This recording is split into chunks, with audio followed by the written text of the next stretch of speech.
Bien sûr, je suis théologien de formation. J'ai enseigné pendant 30 ans à l'Institut catholique de Toulouse les pères de l'Église, la patristique, comme on l'appelle. Et je suis également professeur de philosophie, mais mon centre d'intérêt principal, ce sont les pères de l'Église. Et aussi, on en parlera tout à l'heure, les pères du désert, qui sont les moines de la première époque du christianisme, disons, les premiers siècles.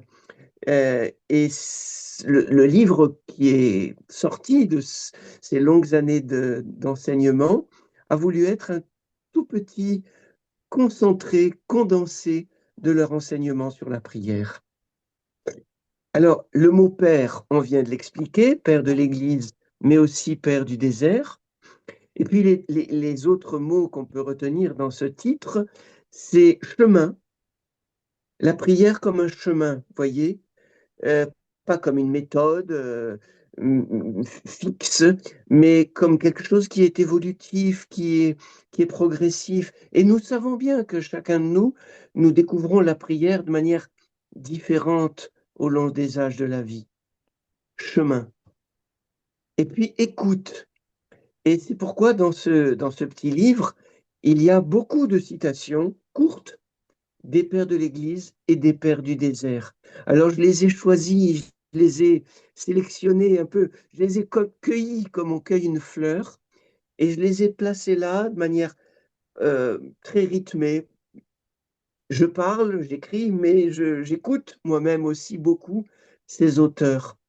Et donc voilà les deux mots que je voulais souligner, chemin, écoute, parce que je crois que la prière, c'est- il n'y a pas de méthode fixe, il n'y a pas de technique de la prière, il y a quelque chose comme un éveil très progressif et une voix qu'on entend, qu'il s'agit d'écouter.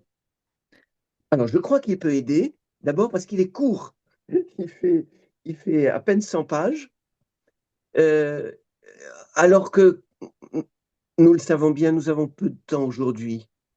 Donc, on peut en lire un petit chapitre euh, dans le métro ou dans la salle d'attente du médecin ou chez soi avant de s'endormir, sans avoir l'impression de se lancer dans une grande lecture, vous voyez, qui prendra trop de temps.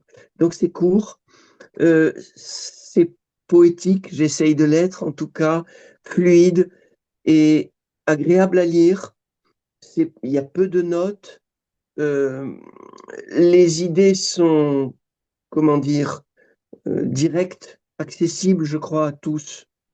Donc, ce n'est pas un livre du tout qui est réservé à de savants personnages que nous ne sommes pas, mais vraiment pour tout chrétien. Je citerai une phrase qui est citée elle-même dans le livre, qui est une phrase d'Olivier Clément, un auteur contemporain, mais qui avait beaucoup lu les pères de l'Église, et qui dit ceci que je trouve très simple et très beau. Prier, c'est ne plus être seul. Il disait encore, les hommes de prière sont les vrais maîtres de l'histoire. Voilà, dans le silence, l'humilité, la petitesse de nos prières, il y a d'énormes enjeux. Et le monde d'aujourd'hui a besoin d'hommes de prière qui agissent sur ce monde de façon invisible, de façon secrète et mystérieuse. Croyons en la puissance de l'intercession, en la puissance de la prière.